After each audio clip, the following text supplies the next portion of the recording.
السلام عليكم حبايبي، شلونكم؟ ان شاء الله زينين. اهلا وسهلا بكم بفيديو جديد. حبايبي اليوم احنا شوي راح نكون بعيدين عن المطبخ والطبخ. انا قبل فتره قلت لكم انه انا موصيه منتجات العنايه بالبشره، ويعني وعدتكم انه من توصل راح اصور لكم اياها. حبايبي هذا مو اعلان، لكن اني من خلال يعني اتصفح قلت لكم بالتليفون، شفت انه هاي المنتجات الكل تحمد بيها، وقلت انه اني راح اجيب مجموعه تقريبا يعني لا باس بها من المنتجات اللي تنتجها هاي الشركه، وقلت اجربها. فالبارحه بالليل وصلت لي هاي المنتوجات، وقلت راح يعني اصور لكم اياها على مود اي بنيه تحب يعني تهتم بنفسها وبشرتها راح يفيدها هذا الفيديو. حبايبي المنتجات اللي راح جبتها اني، جبت الصابونه. اكثر شيء كنت متحمسه له هو الصابونه، صابونه جانوزي. هاي الصابونه انا كنت كلش متحمسه لها لان فعلا هي موجوده دائما يحمدون بها، وقلت بالله خل اجربها واشوف. صدقوني والله العظيم انا بارحه اول يوم انا بالليل يعني غسلت وجهي بيها، والله فد انتعاش وشد مو طبيعي حسيت بيه من ورا ما غسلت وجهي بيها هاي الصابونه. وهذا زيت الجانو، طبعا بيه فد فوائد عظيمه كلش. يعني فوائده ما تعرفين للمفاصل، ما تعرفين للجروح، ما تعرفين اذا دمار، حتى للبشره للتجاعيد.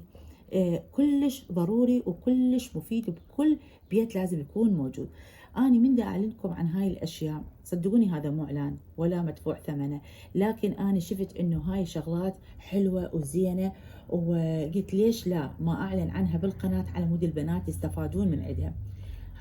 هذا اللاخ المرطب البشرة النهاري، هسه طول ما أنا قاعدة أشتغل دا أستخدم من عنده. زين، ومرطب حلو، وخليت يعني خلي البشرة منتعشة، يعني ما يخليها بشرة جافة. وطبعا حمده هواية معجون الأسنان جانوزي. طبعا هذا غني عن التعريف، يعني مو فقط على الأسنان، يعني دخل بوصفات صدقوني حتى بحب الشباب استخدموه بوصفات، يعني يدخلوه بشغلات ثانية للحبوب للندبات العلاج، هواية أمور. يعني أنا إذا تريدون أنزلكم به خلطات يعني مو طبيعي سر هذا، وبياض للبشرة مو طبيعي معجون الأسنان.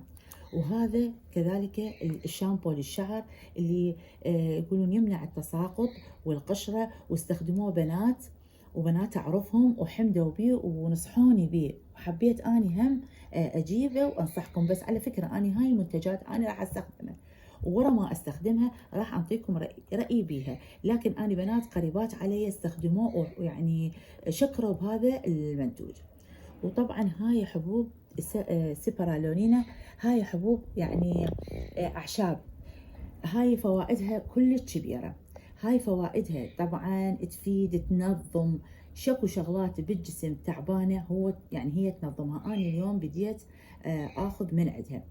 أني هسه مجرد قلت لكم على هاي المواد اللي أني هسه جبتها، راح أبدي أستخدمها، وخلال شهر راح أقول لكم شنو أفضل شيء وشنو الفائدة وشنو هل استفاديت من عندهم لو لا، على مود أكون أني صادقة وياكم.